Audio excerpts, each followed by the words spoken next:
항상 함께 해주시는 여러분 정말 감사드립니다. 오늘 본문 말씀은 마태복음 5장 38절로부터 44절입니다. 함께 읽도록 하겠습니다. 또 눈은 눈으로 이는 이로 갚으라 하겠다는 것을 너희가 들었으나 나는 너희에게 이르노니 악한 자를 대적하지 말라. 누구든 내 오른편 치거든 왼편도 돌려대며 또 너를 고발하여 속옷을 가지고자 하는 자에게 겉옷까지도 가지게 하며 또 누구든지 너로 억지로 오리를 가게 하거든 그 사람과 심리를 동행하고 내게 구하는 자에게 주며 내게 꾸고자 하는 자에게 거절하지 말라. 또 내 이웃을 사랑하고 내 원수를 미워하라 하였다는 것을 너희가 들었으나 나는 너희에게 이르노니 너희는 원수를 사랑하여 너희를 박해하는 자를 위하여 기도하라. 아멘. 네. 오늘 여러분과 함께할 지금 이 말씀을 위하여 공동체 성경 읽기를 계속해서 돌려보는 가운데 한 말씀이 자꾸 귀에 맴돌았습니다. 바로 이 말씀입니다. 내 눈이 긍휼히 여기지 말라. 생명에는 생명으로, 눈에는 눈으로, 이에는 이로, 손에는 손으로, 발에는 발로이니라. 아멘. 바로 신명기 19장 21절 말씀이죠. 이 계명은 이제 이스라엘 민족 중에서 다시는 악한 일이 일어나지 않게 하려고 하나님께서 주신 계명입니다. 그러나 이제 19장 21절에 보면은 여기서 강한 말로 긍휼 없이 처벌하라 하셨으나 그 처벌을 결정하는 단계, 처벌을 하기까지의 단계에서 하나님은 또 참 자비와 긍휼을 드러내십니다. 바로 도피성을 만드셔서 사람들로 하여금 일단 복수심에 눈먼 사람들에게 당하지 않게 하였고 또 장로들로 하여금 2번, 3번 조사하게 하여서 이 사람이 정말로 범죄한 사람일 경우에만 긍휼 없이 처벌받게 되는 것입니다. 그리고 그렇게 신명기 말씀을 읽는 가운데 문득 떠오른 것입니다. 신명기에서 봤던 이 말씀과 비슷해 보이는 말씀이 신약에도 있지 않던가 해서 찾아보니 그것이 바로 오늘의 본문이었던 것입니다. 신명기의 계명은 이제 하나님께서 공동체와 인격적인 교류를 나누는 그런 방법을 소개하는 그런 책이라고 제가 소개해 드렸습니다. 그렇기에 구약과 신약은 방법의 차이가 있지 하나님께서 사랑을 나타내신다는 것에는 분명히 차이가 없습니다.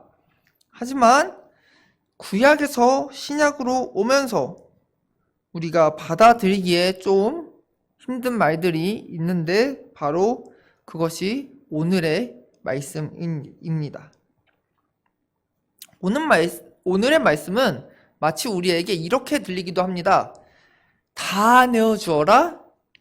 내게 부당한 일을 행하는 사람이 있다면 부당한 일은 부당한 일대로 당하고 오히려 너의 것에 더 내어주어라 하는 말로 들립니다.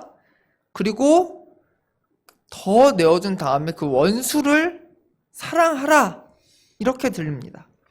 하지만 저는 이 말이 완전히 다르게 들립니다.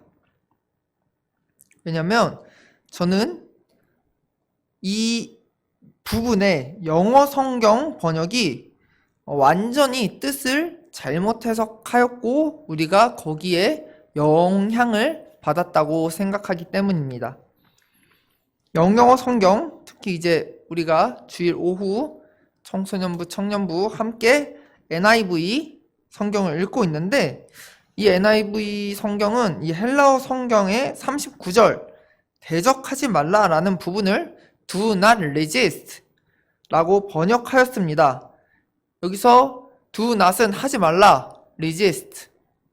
영어 사전을 찾아보니까 저항하지 말라, 저항하다라는 뜻이더라고요. 합치면 너는 저항하지 말라, 이렇게 번역이 된다는 것입니다. 그런데 여러분, 우리 예수님께서는 저항을 하셨습니다. 예수님께서는 저항하셨고 거스르는 분이셨습니다.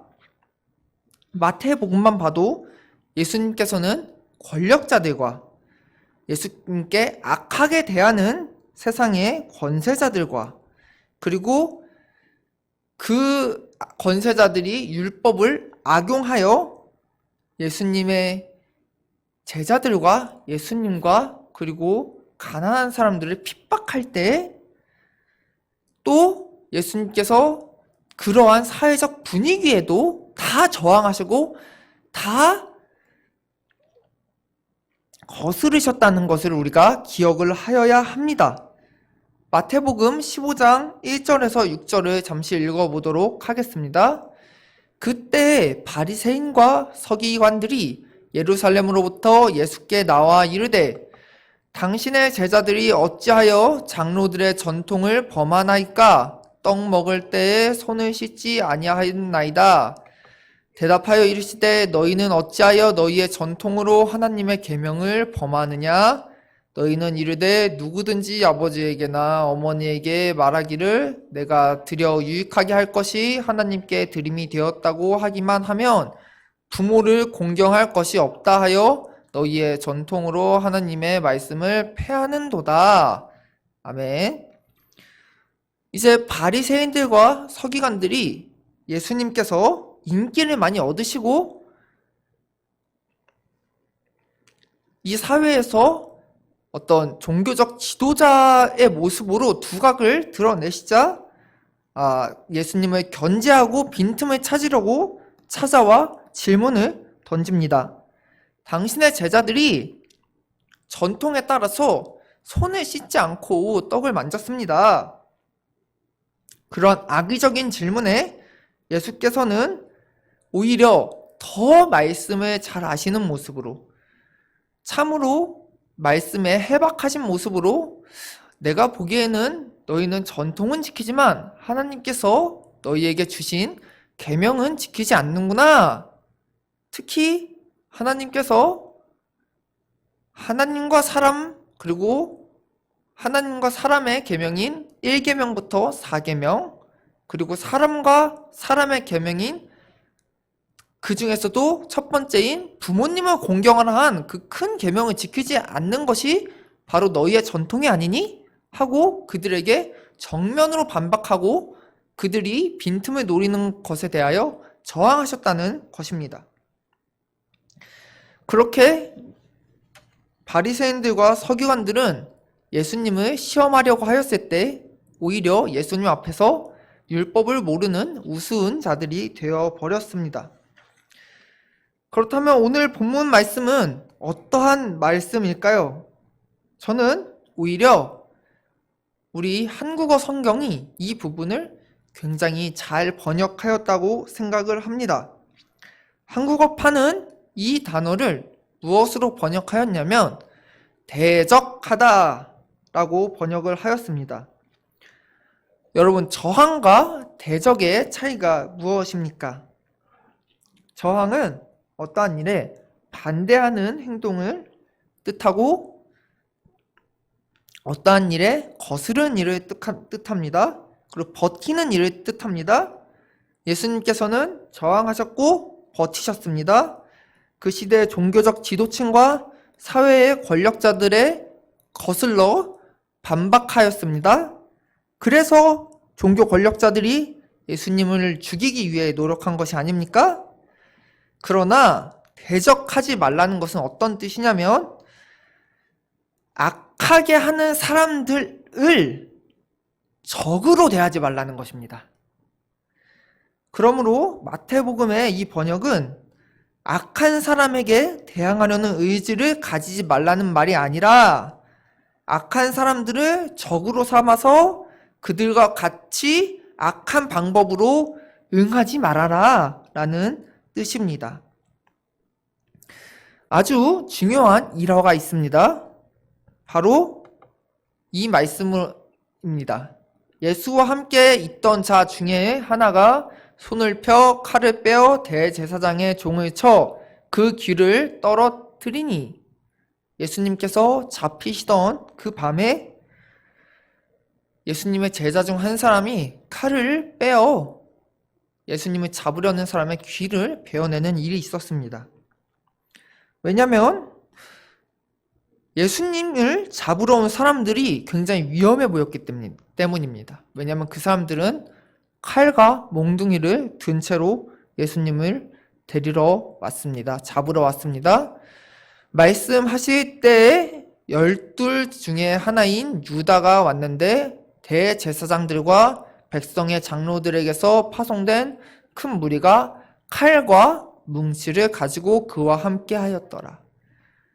즉 폭력을 사용하여 예수님을 잡고자 하는 모습으로 나타난 것입니다.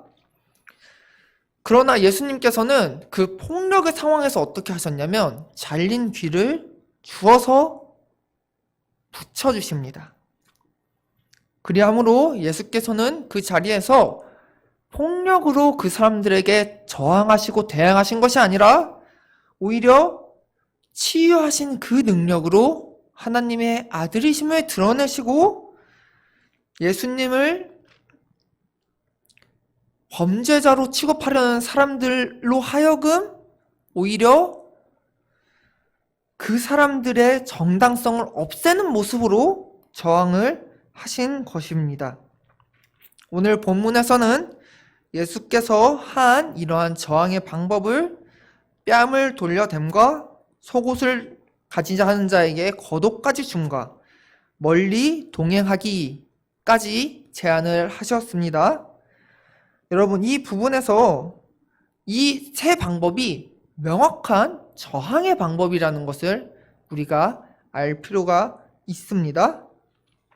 여러분, 너희가 오른뺨을 맞거든 왼뺨을 돌려대라 한 그 말씀, 여러분 대부분의 사람은 오른손잡이이지 않습니까? 그렇기 때문에 우리가 맞으면 보통 오른뺨이 아니라 왼뺨을 맞게 됩니다. 오른뺨을 맞는 건 요렇게 때리는 거죠. 즉 모욕의 뜻이 있다고 하는 겁니다. 그래서 그 중동 지역에서는 주로 아랫사람들에게 모욕하는 방법으로 오른뺨을 때렸다는 겁니다. 하지만 그에 대하여 저항할 때 이 사람이 어떻게 저항을 하는 것이냐? 나보다 위에 계신 이여, 차라리 내 왼뺨을 때리십시오. 나는 당신보다 아랫사람이 아니고 차라리 당신에게 폭력을 당하겠습니다. 우리는 대등한 사람이 될 것입니다. 하는 방법으로 저항을 하였다는 것입니다. 또 겉옷까지 준다는 행동은 무엇이냐? 이 당시에 채무 관계에 대한 문제가 많이 있었던 모양입니다. 그래서 고발을 당하는 것이 채무 관계 때문에 이제 고발을 해서 너가 빚을 졌으니 너가 가지고 있는 물건이라도 나한테 져서 빚을 갚아라 하는 방법으로 돈을 빌려준 사람이 가난한 사람에게 물건을 뺏어가는 방법이 바로 고발이었던 것입니다. 하지만 이 사람이 속옷을 가지자고 뺏으려 했는데 겉옷까지 주게 되면 어떤 일이 일어나냐면 재판소에서 벌거벗은 사람이 나오는 것입니다. 그러면 주변 사람들이 아니 저 사람은 재판소에 들어가서 벌거벗고 나오는 걸 보니 저 사람을 벌거벗은 사람에게 고발한 사람이 정말로 인격이 덜 된 사람이 아닐까 하고 생각을 하게 된다는 것이죠. 그러한 방법으로 또 저항을 하는 것입니다. 그리고 강제로 오리를 가게 하는 것은 그 당시 군역에 관한 이야기입니다. 로마의 군인은 아무나 길 가는 사람을 붙잡아서 자신의 짐을 지게 하고 오리를 이동할 수 있는 법이 있었습니다. 근데 문제는 그 오리를 넘으면 안 됩니다. 근데 오리를 가자 하는 사람에게 심리까지 가주는 건 선행을 베푸는 것이면서도 동시에 상대를 범법자로 만드는 일입니다. 즉, 분명히 처음에는 강제로 짐을 졌던 사람이 오리를 더 가서 심리를 가게 되니까 오히려 강제한 사람보다 우위에 있게 되는 것입니다. 그러면 이제 예수님께서 알려주신 이러한 방법으로는 그 사람과 원수가 되지 않으면서도 대등해지고 사회적으로 고발이 가능해지며 오히려 선행으로 우위에 서는 것이 가능해지는 악하지 않은 방법으로 저항하는 것이 되는 것입니다. 그리고 예수께서는 오늘 본문 말씀에 궁극적으로는 어떠한 저항의 방법을 말씀하시느냐? 너희 원수를 사랑하며 너희를 박해하는 자를 위해 기도하는 것으로 저항하라고 말씀하십니다. 여러분, 현 시대에 우리 교회는 어떤 면에서는 박해를 받고 있는 입장에 있습니다. 교회에 사람이 모이는 것을 보면 욕을 합니다.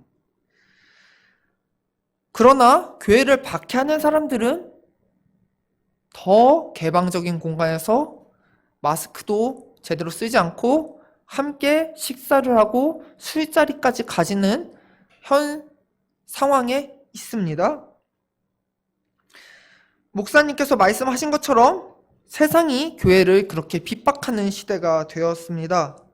물론 코로나 시기 초반에 또 중간에도 우리 개신교회의 일원이 이 사회에 잘못된 일을 한 것을 저는 부정할 생각은 없습니다.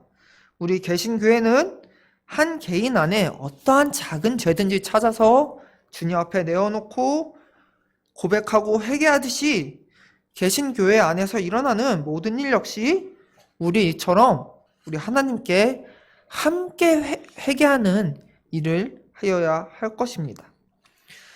그러나 과연 그렇다고 해서 우리 안에 있는 억울함이 없어지지는 않죠. 특히 우리 지구촌 교회는 거의 이 3년에 가까운 시간 동안 한 번도 우리 교회 안에서 감염이 일어나지 않았습니다. 하지만 그래도 코로나의 위험이 있을까봐 조금이라도 목이 아프거나 머리가 아프거나 하시면 스스로 자제하시고 스스로 공동체를 위하여 집에서 일부러 영상으로 예배를 드리는 아주 겸함으로 이 3년을 보내온 지구촌 교회였습니다. 또 코로나 전염병으로 지금도 당장 지난주에도 많은 분들이 교회에 나오는 것을 자제하시고 영상으로 예배를 드리셨죠. 그런데도 여러분, 교회에 간다고 하면 눈이 곱지가 않습니다. 여러분, 저도 세상에 친구가 있는데 제가 전도사인데 우리 교회 아직 한 번도 감염자 나온 적 없고 우리 40명 정도 모이는데 정말 건강히 하면은 야, 그래도 이 시기에 40명이 모이는 건 이상해. 너네 이상해 보여. 라고 전도사인 제가 그런 말을 듣습니다, 여러분. 그러나 우리는 그렇게 우리를 박해하는 사람들을 위해 기도해야 합니다. 우리는 그 사람들을 원수로 보아서는 안 됩니다. 우리는 그 사람들과 척을 지고 적이 되어서는 안 됩니다. 우리가 해야 할 것은 저항인데 어떻게 저항할 것이냐? 그들과 똑같은 모습으로 비웃음과 혐오와 분노로 저항하는 것이 아니라 하나님이 주신 사랑의 마음으로 그들을 위하여 기도함으로 저항합니다. 우리는 그들과 똑같이 그들이 우리를 원수로 만들려고 할 때 우리는 그들과 원수가 되어서는 안 됩니다. 우리는 오히려 그들과 하나가 되려고 해야 합니다. 오히려 그들과 공동체가 되려고 해야 합니다. 그들을 사랑해야 하고요. 그들을 위하여 기도하여야 합니다. 그것이 우리가 가진 저항의 방법입니다. 사랑이 우리가 저항하는 방법입니다. 우리의 저항은 우리에게 원수된 자로 하여금 대적하여 같이 원수가 되어 맞서 붙잡고 싸워 감정의 골이 깊어지고 둘로 분열되는 것이 아니라 사랑으로 공동체가 되는 그 모습이 바로 기독교인의 저항입니다. 마침 같은 마태복음 5장 산상수훈에 이러한 말씀이 있죠. 함께 읽겠습니다. 화평하게 하는 자는 복이 있나니 그들이 하나님의 아들이라 일컬음을 받을 것이미요. 여러분, 우리가 하나님의 자녀된 사람들이 맞습니까? 네, 맞습니다. 그렇다면 우리는 곧 화평하게 하는 자요, 분열이 아니라 평화와 평안을 가지고 오는 사람들의 것입니다. 그리고 이제 마지막으로 또 제가 개인적으로 주님께 받은 마음을 나누고 기도 제목 나눈 다음에 우리 함께 기도하는 시간 가지도록 하겠습니다. 여러분, 오늘은 투표 날입니다. 대선 날입니다. 근데 우리나라가 사람들이 요즘 어떻게 평가하냐면 갈등의 나라라고 합니다. 노인과 어린아이가 세대 갈등이 있고요. 남성과 여성, 남녀 갈등이 있고요. 가진 자와 못 가진 자, 빈부격차에 따른 갈등이 있고요. 회사와 또 노동자, 노사 갈등이 있고요. 또 요즘 정말 심한 게 지지하는 정치 세력에 따른 갈등이 있습니다. 그러나 우리 교회도 어떤 분은 어떤 정치인을 지지하실 것이고 또 어떤 분은 어떤 정치인을 지지하실 것이고 또 이 사회 모든 사람들이 각자 개인의 이념에 따라 정치인을 지지하실 것인데, 그러므로 우리가 지지하는 정치 세력에 따라 반목하고 서로를 이상하게 여길 것이 아니라 이 사람이 투표하는 것은 나라를 사랑하는 마음으로 국민의 의무를 다하는 것이다 라고 받아들이고, 저 사람이 나와 다른 어떤 정치적인 생각을 가지고 있다 하여 분열하는 것이 아니라 오히려 누가 당선이 되든 저 사람이 하나님의 일을 할 사람이다라고 그 사람을 위해 기도하는 공동체가 되어 갈등이 아닌 어떤 상황에서도 화합을 불러일으키는, 이 사회의 갈등에서 기독교, 교회가 바로 화합의 단초가 될 수 있기를 바랍니다. 네, 마지막으로 기도 제목 나누겠습니다. 우리에게 악하게 하는 사람들에게 대적하여 원수가 되지 않도록 하시기 바랍니다. 또 두 번째는 포기가 아니고 그냥 다 내어주고 나는 할 수 있는 것이 없다가 아니라 사랑으로 저항하시고 기도함으로 저항하시기 바랍니다. 분명히 저항하셔야 됩니다. 그리고 마지막으로 우리 기독교인들은 분열이 아닌 화합을 불러오는, 화평케 하는 그리스도의 자녀들입니다. 우리 기도로 말미암아 우리 한국 사회가 또 우리 연수구 사회가 또 각 개인의 모든 사회적 활동에서 가정까지 화평케 되기를 바라는 기도하시기 바라겠습니다. 우리 또 이렇게 기도하시고 오경식 집사님, 신영주 집사님, 이휘진 성도님, 이성진 형제님 위하여 기도하시는 것도 잊지 않으시기 바라겠습니다. 우리 주님의 이름 한번 크게 부르고 함께 기도하도록 하겠습니다. 주님!